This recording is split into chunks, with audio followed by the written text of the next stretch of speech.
So, as a marketing head of, say, an institution like NMIMS, do you use marketing tools, marketing platforms, and do you invest in these kinds of tools and platforms to do marketing? Absolutely, absolutely. It is like buying a hoarding and not lighting it up.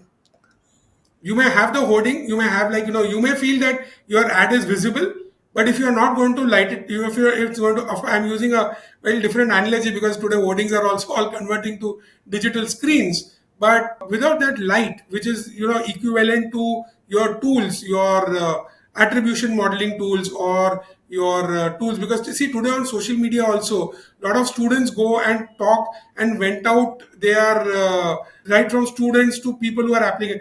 It could be whatever difficulty they are facing in registering or difficulty in whatever way, they actually prefer to go onto social media and talk about it. If you do not have a tool which is able to track all your negative comments or any of those, you're always going to shoot in the dark. You're never going to solve his or her problems. So that's the reason why today tools play a very important part. Also, if you want to send out bulk WhatsApp messages, bulk emailers, it's just not about sending out those emailers and not doing anything. Today it's important to track. Today, the digital marketing, your actual work starts after you have started your campaign, or after your campaign goes live. I used to always tell my teams even a decade back that when it came to TV, print, radio, once your ad was out, well, you couldn't do much. It was just seeing whether the logs were there, or just ensuring that your ad came in, and maybe tracking and seeing, because medium was expensive, so maybe 2 3 days you would track how many calls you got, or how many footfalls you got at your store, or you at your campus, or at your university. As in case of digital, because the campaigns are there, and you sustain them for months together, you can actually even track that somebody who had visited your website say in Jan is actually ended up converting in April. And without relevant tools, attribution modeling, it's not possible to do. You must know, and of course, you need a very strong and a robust CRM to begin with, because So, so, without the so NMIMS has got CRM platforms, absolutely. marketing campaign, MarTech platforms, and all that, is it? Absolutely, absolutely. We've in fact got dashboards where our leadership team, our faculty members, they see everything what is happening in real time. What are you saying? Yes. Okay. See, and it's not only for admissions. It's if I want to see how many books are there in my library at, say, my Shirpur campus, I can very easily see. I can just go to the dashboard and I can see that. I don't have to pick up the call on the librarian and ask him that, how many books are there. If I want to, my library catalog is totally digitized.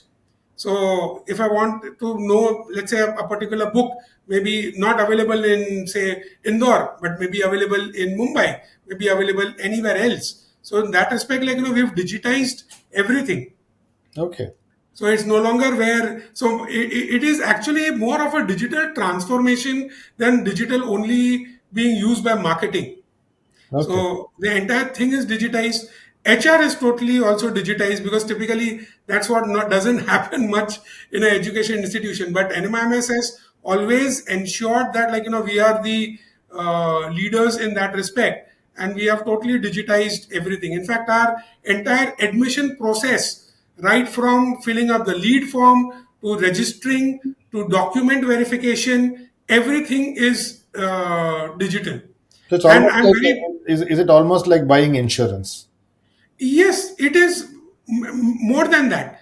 And I'll tell you, I'm very happy to say that we are the first university which this year conducted AI assisted personal interviews for our MBA program. My God. So Okay. we are the first, and this was a proper AI based. Yes, other brands have used AI where there were just maybe one or two questions which were pre-fed into the system. The system would ask, and your whatever the student slash candidate, or rather whatever the candidate replied, that was recorded, and that's about it. Our AI implementation went much further. The candidate's SOP and CV were uploaded to the AI tool before he or she came in. The candidate would sit, And the questions the AI would ask were based on the SOP and were based on the CV. So you did not have very generic questions. You did. We were actually testing the person's knowledge and the depth of his knowledge rather than testing the ignorance, which unfortunately tends to happen in a lot of personal interviews. Because I may be from an engineering background. Let's say my interviewer is from the commerce background. There will be a very different thought process. Whereas in AI, because we are using AI, all these issues and these are absolutely normalized. The best part is more than 14,000 candidates took this AI based interviews in Mumbai campus. We took feedback from a lot of students. Everybody said that this was a fantastic thing. And I'm very sure that even leading institutions will very slowly move their personal interview process and make it AI based.